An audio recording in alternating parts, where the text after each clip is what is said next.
Alright, so it's time to talk Persona 3.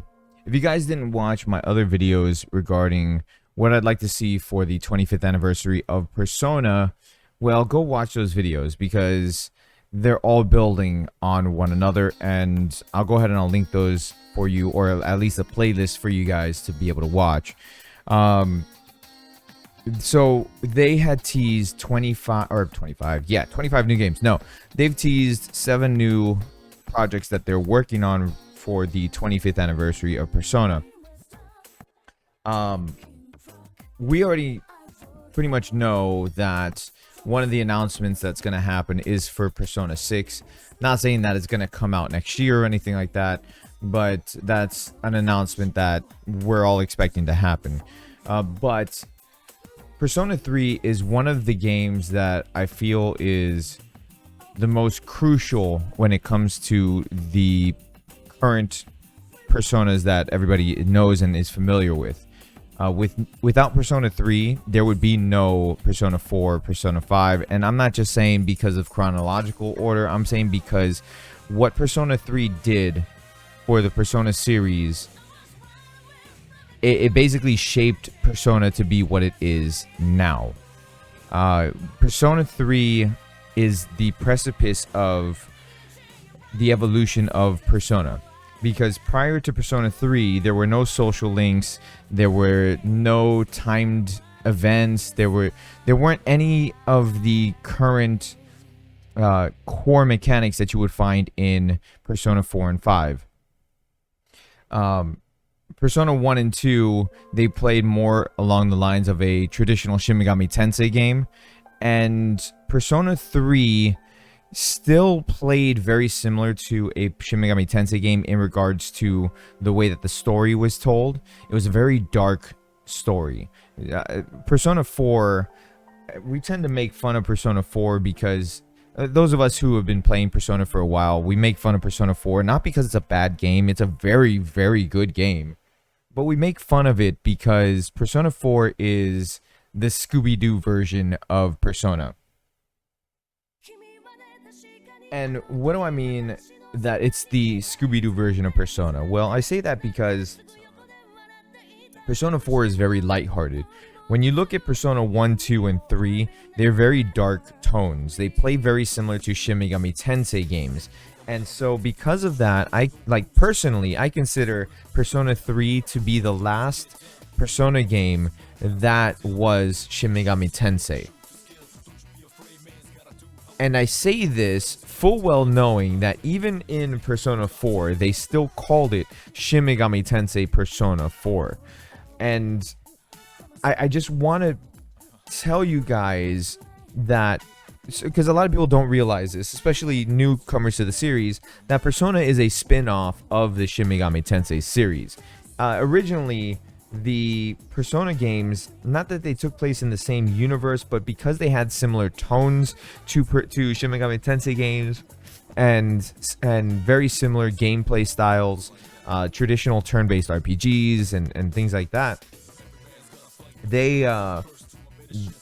were basically offshoots of Shin Megami Tensei, where the differences lied in the way that the story would evolve. So Shin Megami Tensei games typically have multiple endings, and while Persona does retain that to an extent, it doesn't have it to the full-on multiple endings that you would find in Shin Megami Tensei. So Shin Megami Tensei, you have your good ending, you have your chaos ending, you have your neutral ending, you have your evil endings. So basically they're endings based off of your affinity alignment, where Persona does not have that.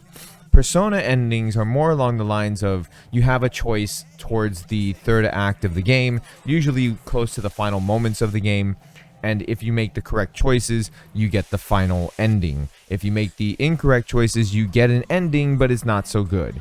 Or it might be the bad ending of the story, or just an okay ending where things seem to work out, but you know that there's something missing.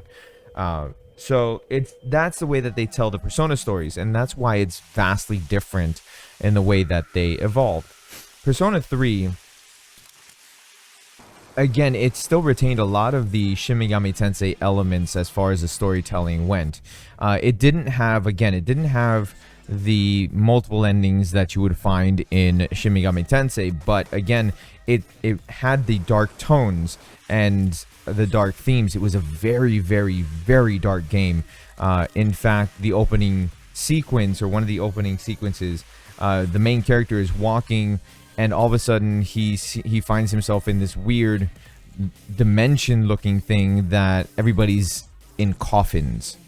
And again, one of the part of the opening sequence also shows one of the characters pointing a gun at her own head, and you not understanding what is going on. It isn't until later that you find out that that's an invoker, and in order for them to invoke their personas, they have to trigger their own fear, and using the invokers by pointing a gun at their own head and pulling the trigger invokes that fear and allows that persona to come out.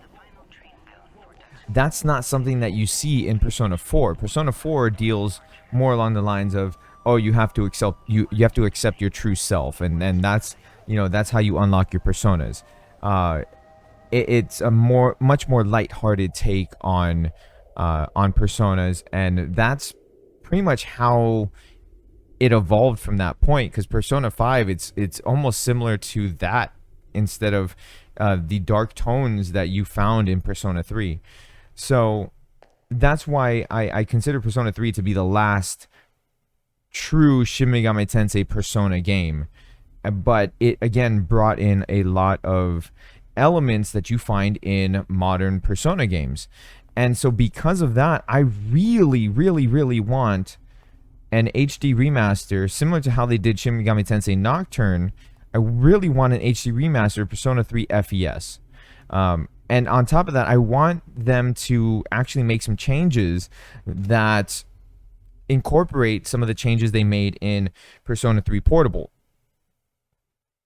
If you didn't play Persona 3 Portable, Persona 3 Portable made some changes, allowing you to control your characters in the same way that you can control your characters in Persona 4. Because originally in Persona 3 and Persona 3 FES, you can only control your main character, but you cannot control your ally characters. So Persona 3 Portable on the PSP changed that and allowed you to be able to control your ally characters. So that's something that I would like to see them implement into the game if they do an HD remaster. Other things I would like to see them do, and even though I don't like the female protagonist storyline in Persona 3 Portable, and that storyline is actually highly considered non-canon, almost like an alternate universe, and I would still like to see them include the female protagonist, just because it gives another story element to it and another reason to play through the game. I don't like the female story protagonist, or the female protagonist story, I should say, because it changes a lot of the things that give depth to the Persona story, and I'm not going to go into that because I don't want to ruin the story for anybody who hasn't played it. And if you haven't played it, you really should play Persona 3. I highly recommend play FES on the PS2, emulate it if you can, or if not, then the PSP version. The PSP version is, like, in my opinion, a very downgraded version of Persona 3 FES. But again, it changes some story elements, gives a female protagonist, and it makes improvements on the combat. So there are good things about it, even though there's a lot of things that I don't like about it. But I would really love for them to give this the Persona 4 Golden treatment, where they basically do an HD remaster of Persona 3 FES with the new mechanics that you found in Persona 3 Portable, so that way everybody can play this game. This game, for me, it's the most important Persona game for people to play, because it's the strongest story out of all the Persona games. And I'm not even saying that because it's my favorite. It's highly regarded as having the best story in the Persona games, regardless of its flaws. And I say its flaws because the flaws that I'm talking about is regards to the combat, where you can't control your allies. That makes the game have a difficulty curve that is ridiculous, because then you rely on a lot of luck mechanics, and that can lead to very bad situations where you'll just straight out die, and it makes the game much more difficult than it should be, because Shin Megami Tensei games and Persona games in general have a difficulty spike that happens usually within the third act of the game, and Persona 3 just has that difficulty spike from the moment you turn it on.